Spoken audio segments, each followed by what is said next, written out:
Ladies and gentlemen, welcome back to another edition of Review of Honor, where we cover everything that happens inside of a Ring of Honor ring. And this week, well, it's some crazy shenanigans with all of the fun stuff that Ring of Honor has planned for us for a Christmas episode, including a 10-man tag team match that is got some strange people involved. You're not expecting some of these people to be staring across the ring from each other, but hey, it's Christmas. Sometimes you never know what you're going to get when you open up that present until you find out. We also have a pretty great tag match, but before we talk about any of that stuff, guys, we want to reflect on the passing of Mr. Brodie Lee. He passed away the day after Christmas. Shocking the wrestling world. He passed away when he was only 41 years old. Very, very young. Still had an incredible career ahead of him as the leader of the Dark Order, or even if he had left AEW and gone to New Japan, Ring of Honor, Impact, gone back to WWE, whatever it would have been, he had an incredible career ahead of him. And for it to have been cut short through what you know now is just some kind of lung disease, a non-COVID related lung disease, is just really disheartening and really saddening. And we're not going to lie. Ness and I are coming off of watching the AEW tribute show, so the feelings are still a little raw. They're still a little mixed up because of everything that we watched. We saw the Dark Order go on their clean sweep. We're not going to get into a breakdown of the tribute show. We are going to instead talk about our own individual memories of Brodie Lee. Ness, I'll let you go first, sir. Oh man, rest in peace to Mr. Brodie Lee, Mr. Luke Harper, John Huber. Oh man, just an amazing person as well as an amazing athlete in the ring. And it's like over the past week, just hearing all these beautiful stories of how he helped people, and like nobody knew any of this. It was just personal moments that they had with him. He was just a special individual. I love the fact that he was getting his shine in AEW, that even though it was cut short, I knew he could be a main event star. Like the moment I seen him, it was just crazy. He had the aura. To me, he had an aura, and like he can go on the ring. I'm a big fan of like bigger wrestlers that can actually move. Everybody knows I'm just like the quicker, fast-paced action guy. And he definitely, for his size, he can move like a quick, fast, action-paced guy. And like, it was just amazing to see. And man, it just sucks, man. 2020 sucks. Yeah, guys. Sucks. Yeah, guys. I talked about it on my review of Dark Power, but my favorite match for Brodie Lee, Luke Harper has always been the 6-man tag match between the Wyatt family and the Shield at Elimination Chamber in 2014.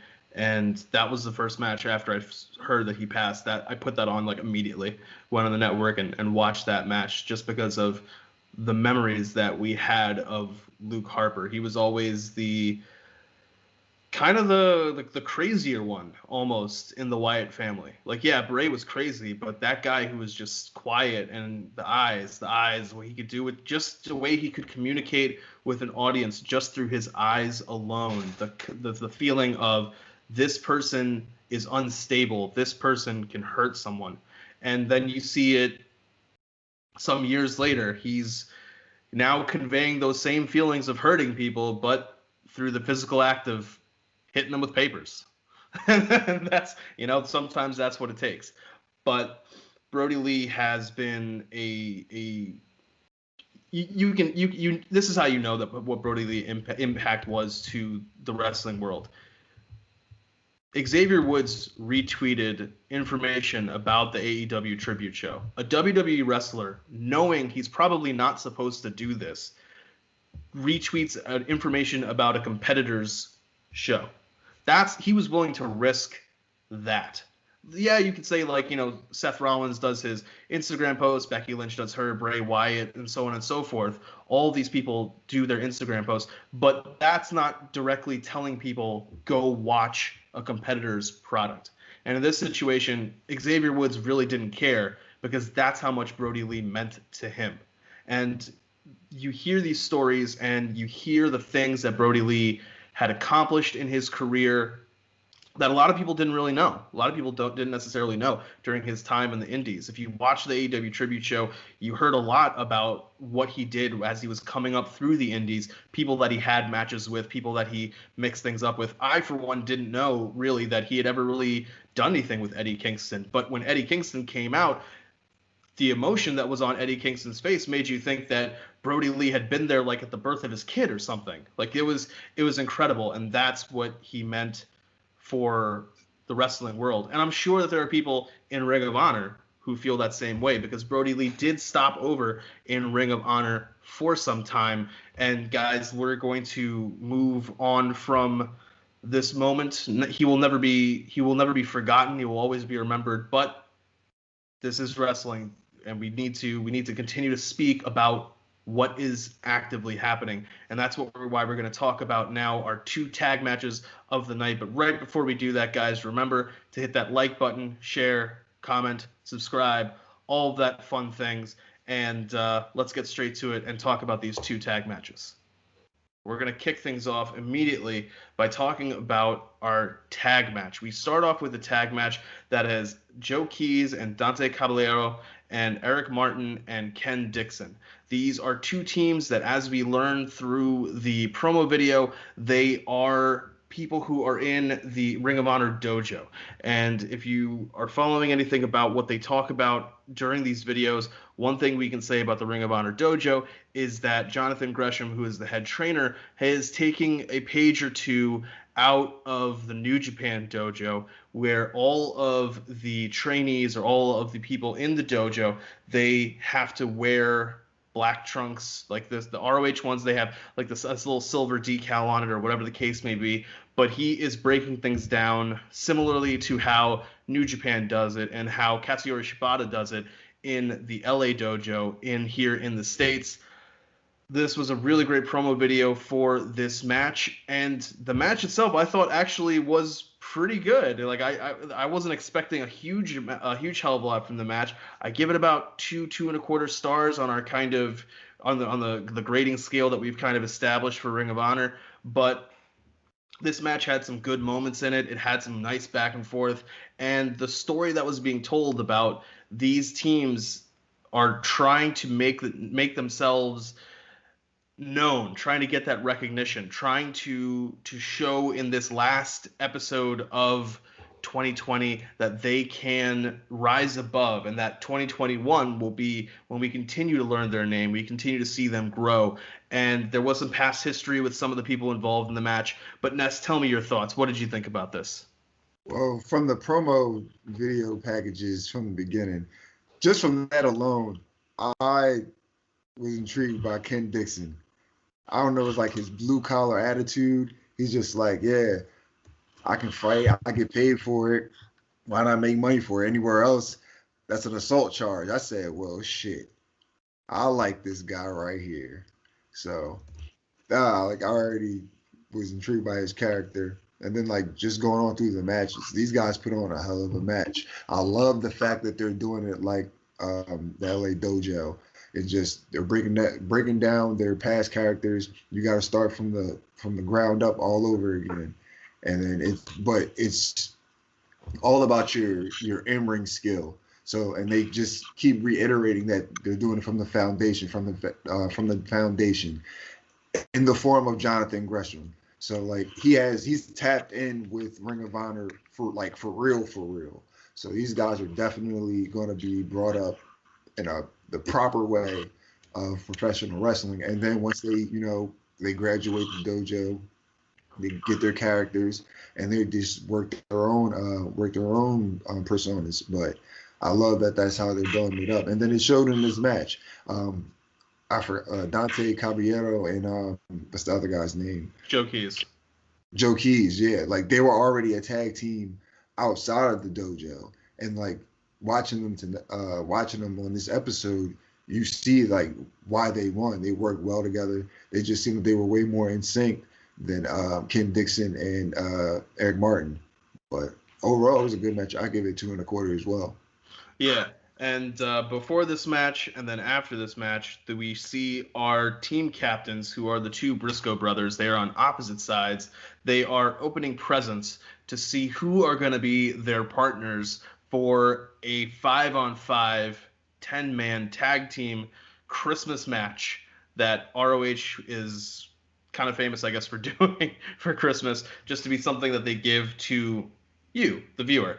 And this is kind of a funny just segment, 2 segments, where they're both unwrapping presents and seeing who they're going to have on their team. They don't really reveal to us who is on their team. It's more of a surprise kind of thing, which works out great because there's really probably no names actually written down on those pieces of paper.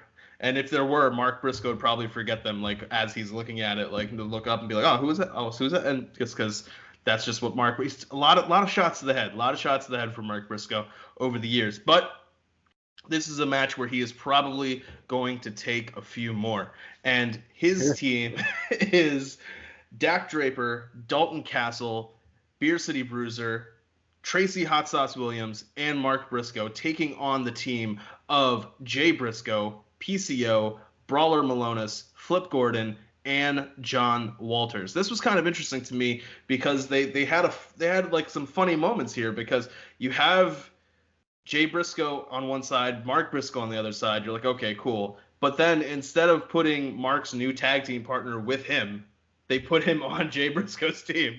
And just like the little things here and there that happen. You have Flip Gordon, who tried to take the pure title from Jonathan Gresham, up against Tracy Williams, a fellow member of the Foundation, in this match. This was kind of just a fun, chaotic kind of match, just a way to end the year and ring in the new year. Dalton Castle is complaining that people aren't wearing Christmas attire, and he is. They have a Christmas background up on the wall on the big screen while this is going. Well, actually, come to think of it, when Dalton Castle came out, there's, I guess, a piece of trash or something like that on the stage, and he picked it up, and he's like, "Who's leaving trash on the stage?" And that just kind of told you what this match was going to be. Just something nice, something refreshing. After 14 minutes, Jay Briscoe's team does pick up the win, and I thought this was just kind of a fun match. I don't know. I didn't really want to rate it so much as I was just like, it's just to borrow your fellow pot heels rating system. Entertaining. It was fun. Like that's really what we can say. But Ness, what did you think about this one? I want to second that. This was a fun match. Mark Briscoe versus Jay Briscoe. I didn't even know that PCO is now Mark Briscoe's tag team partner. I thought that was just a one-time thing, and they just keep alluding to that they're still partners. So I'm just like, oh, when did that happen? But big brother versus little brother. If you have siblings, you have brothers, you know how that goes. And then, but the new tag team partner, PCO, is kicking Mark Briscoe's ass throughout this whole match. Like, he did not care whatsoever that Mark Briscoe is his tag team partner. He was on the other team, and PCO needed to win. It's super ungrateful. You think about it. Like, PCO didn't have a tag team title shot except for Mark Briscoe. Like, Mark Briscoe is the one who gave him that opportunity. Why would you now be beating the shit out of that person? But PCO's like, no, doesn't matter. Don't care. Doesn't matter. That was then. This is now. Yeah, we're good after this match is over. But yeah, just a lot of the matchups, other guys. Oh, one aspect of this match that I have to acknowledge. My man, the Mecca, Brian Johnson. That's right. On commentary. My God, what an amazing time that was. This guy is the Bozo 1 and Bozo 2 shit. He can. This is what I'm saying. His in-ring might not be all that great, in my opinion, but he can talk his ass off. He kind of reminds me of an earlier Silas Young when he was doing the real man gimmick. Like, I love this character right now. Like, he can talk his ass off. He can talk like mad shit, and it's entertaining. they have to watch this match back. I'm waiting to see if anybody quote unquote watches the match back and like gets into a program with him talking shit, because he talks so much shit throughout this whole match. They name anybody and he's like, oh, that person sucks. I'm better than them. Yeah, everybody. Like that was just another aspect of the match that I found extremely entertaining. And then the end ring was just a great time as well. So overall, it definitely was a fun match. And Merry Christmas to those guys, since that's the Christmas episode. Yeah, guys, that is the Christmas episode for Ring of Honor, as they say out with the old and keeping with our ring pun, ring in the new year. But guys, we are on behalf of Ness and myself, we hope that all of you guys have a great new year. It's right around the corner. This will definitely be dropping after the new year, because there's no way Chris is gonna be editing it on the fly for tomorrow. But once again, guys, we appreciate all the time that you spend with us and have joined us on this wild ride that Review of Honor has become. We started talking about this as just, hey, let's cover the pure title tournament, and from that we're now covering Ring of Honor every single week, and we're having a blast doing it, and we hope that you guys are having a blast watching us. So Ness, tell the fine people where they can find you. You guys can find me on Instagram at skinny__Kravitz. You can catch me on Twitter at skinny_Kravitz. You can catch me on right here, a Review of Honor, with my man StatKing, the man of 1,004 numbers. You can also catch me on Blunt Impact and Joints and Jabronis, my man Chris G. We formed the Pot Heels. We smoke some weed, watch wrestling. If you like either of those, come join us.